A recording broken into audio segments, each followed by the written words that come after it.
And Antonio, we saw that you guys released Jakob Johnson. I guess what was the thought process behind that? Anything you can say about that? Yeah, obviously, Yak is very important to our team with the energy and the tempo and everything he's done. The way the league works, it's day in, day out. Things change, things come up. You got to make decisions. It's tough roster decisions, but we'll be fine there. And then hopefully something works out in the near future to get him back. I know Amik Robinson, practiced yesterday in a limited capacity. Is there any optimism about his status this weekend? Well, we're hoping so. We're about to have practice here in a second. We just had walkthrough meetings, get him out there, see how he feels. If he can go through today, then obviously we'll play him. He's a good football player. Is that the same for Colton Miller as well? Yep, he'll do the same thing. Colton went out there and, did pretty good. And we'll see if we have another good day. And if we get back-to-backs, then, we got our guy back. Coach, it seemed like over the last few weeks, Malcolm Kuntz has been kind of taking that next step. Can you talk about how good your defense can be if he does take that leap? Yeah, it'd be, really critical to the defense and to Max Crosby, right? And someone on the other side that can, make some plays. And you saw that last week. But he's a very dynamic, explosive player who, I think we figured out as a staff, too, what he does well. Not trying to put him in a pigeonhole, but here's a guy that can really turn a corner and bend and great with his hands and can finish around the quarterback. So hopefully last week was just a little snippet of what's going to come forward. Antonio, you've been here, for a couple of years now. Guys like Nate Hobbs, Trevon Merrick, and Divine Diablo, who made their transition to the new defense last year, and maybe it didn't go well all the time. But the patience with them, and now they're turning it around. What does that kind of say about them, and maybe the difficulty sometimes in transitioning from a new defense from one defense to a new defense? And then also those guys played as young players, right? All as rookies either started or played in multiple games. And then year two, I think they're all starters, right? But what you're seeing is just the physical development, and not even that, just the mental development as far as the game slowing down for them. I think, I'll start with Diablo. Transition from safety to linebacker. Now he looks like a linebacker. He plays like a linebacker. He moves like a linebacker. He talks like a linebacker. I think with Trayvon, the ball hawking skills that we saw in college and everybody in the country saw, now it's come to fruition for us as well. He's comfortable, tough guy playing through injuries as well. And then Nate Hobbs, he's different. He's different. You can put him in the slot. You can put him outside. You can do a lot of things with Nate. He's a great blitzer, great tackler, very physical football player.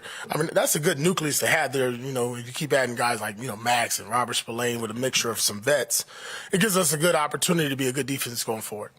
Speaking of Nate, we were in the locker room yesterday, and I was asking him about the challenge of taking on Miami with their speed. And, we talked about them having track speed, and he said they're a football team. They're just other players, right? Is that the mindset and the approach that you want those players to have, that it's just another team, they dress the same way we do? Yeah, different jersey colors, different location, different scenery, but they do put their pants one leg at a time, just like us. They strap their helmets up just like us. And when we get there on Sunday, they got to play football just like us, and we'll be fine, just like us. Something going back to Amik, something he's talked about is kind of his career journey. He was a very confident player in high school and college, and then got to the NFL and realized it was sort of a different, level of talent that he was going up against. But he's sort of worked his way back up, and now he's coming into, I think, playing the best ball of his career. What have you seen from him just in your 2 years being around him in terms of his growth as a player? First of all, extremely talented when the ball's in the air. I think we've seen now 2 plays this season where he just goes up and he's floating in the air, high pointing the ball. Probably one of the more physical DBs as well. You always see him punching the ball, coming up there making tackles. I don't want to call it the little man complex, but, he walks around like he's 6'2", 220 sometimes, and he's very fearless. He's a smart football player. He's confident, and I'm glad he's finally having success on the field, because that's what we see in practice. And then that's how you keep building on it. And obviously, he had a little, got nicked up last week. We saw what happened, but to his credit, what is he doing? He's fighting to get back out there, and that's what kind of person he is. How much does Colton Miller make that offensive line better, and how important will it be if you can't get him back for that game against the Dolphins, against the front seven they have and the secondary they have? Right. Obviously, since I've been here and even watching Colton when he was in college, he's a guy that doesn't miss practice, doesn't miss plays, doesn't miss games. So it's very critical. He's a nucleus. He's a captain. He's a leader. He's one of the best left tackles in football, in my opinion. Obviously, we have him. We're a better team. If we don't, next man up mentality. But you can just see the way he's working this week, that he wants to be out there. That first game against the Giants, the way he played was like, wow. We get that every week from him, and then that carries over to the rest of the offensive linemen. We're a good group up front. Let's talk about maybe looking into the hip roll tackle. As a former linebacker and somebody that's transitioned from a lot of different rules and a lot of different ways that you have to technique tackling. Any thoughts on that? Yeah, I think it's tough. It's no different when I played. The Roy Williams had the horse collar tackle, and that got banned. And this is the same thing. You saw the injury last night. This happened to us as well.